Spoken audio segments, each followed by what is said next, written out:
نوم مې سمینه دی جی مونږ چا سره دې تللي وو تعویضونه لدي مولاله او دا بیا یو درې څلور ورځې پس بیا راغلو وایي دغه وایي دا زما خوښه شوه وایي دا به زه خپل زوی له کوم وایي دغه وایي تاسو سره پښه وکړئ وایي زه بیا بله ورځ راځم وایي ګوتمه به م راوړم وایي زه به راځم چې بل ځل رالو بیا یې ګوتمه م رانه وړه او وایي دغه وایي دا زما خوښه ده وایي دا به ماله راکوې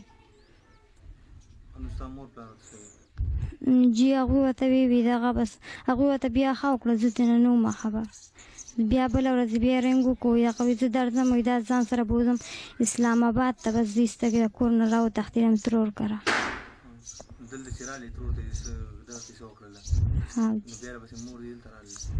او جاوي ما پسې 2 پېرې راغلي خو زه هغوی سره نه یم اتلې نو اوس ته څه غواړې چې څه وکړي مور پلار یې لاړ شي هغه لاړ شي تعویضونه لکه دوی سره خوشحاله بس دوی سره خوشحاله یم صحیح ده دلته به او جی ستاسو د مخې دغه دې سره ظلم دی جبر انډر ایج ده او دا خو غیر قانوني کار دی نو مونږ دې سره مرسته وکړه اکشن مو واخیسته نو هغه امن جرګې سره ما رابطه وکړه په ما خو اول مسله راله د مور راپسې راله هغې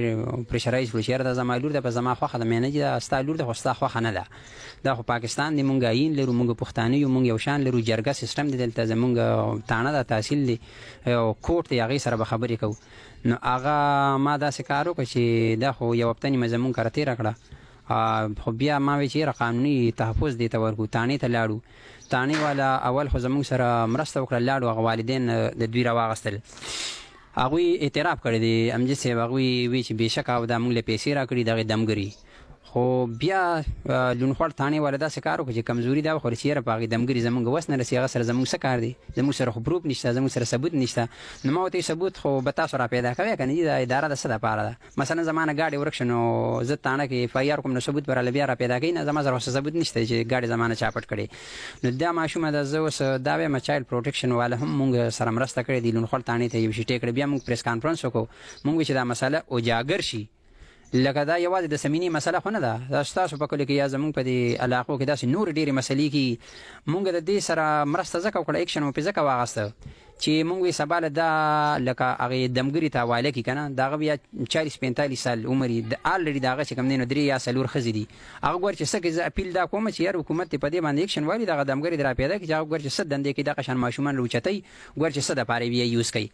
نو هغه داسې کار وشي چې مثلا د دې ډېډ باډي بیا مونږ ته میلاو شوي وي په فیسبوک باندې ما به هم وي چې یاره دا ډېر غلط کار شوی دی بل به هم وي چې یاره دا ډېر غلط کار شوی دلته په دې سادات بابا کې کټي ګډۍ کې هغه شبنور واقعه به ستاسو په ذهن کې نو که په هغې نه مخکې مونږ خبر شوي وي او مونږ ولې لږ پروټیکشن ورکړی نو شبنور به زمونږ نه تللی وي یا دلته په لونخوړ کې هغه سبزي فروش چې و هغه چې کوم دی د هغه ماشومه وتښتوله بیا ډېډ باډي مثلا هغه یې مړه کړې وه په پټو کې پرته وه نو که چېرې مخکې مونږ په حرکت کې راغلي وي نو داسې به شي بیا د دې نه هټ کر زه بل اپیل دا کوم چې زمونږ سیاسي چې کوم نمایندګان دي زمونږ ایم این اے صاحب دي ایم پی اے صاحب دي زمونږ ناظمین دي ټول د فخر زمان نه تاو شوي دي هغه چې کوم دی نو کرکټ کوي مړه کرکټ څه شي دی یاره پنډوس په بیټ باندې والي یا نه والي هغه ته چې کوم دی نو ایم این اے صاحب هم ورسره ناست دي ناظمین هم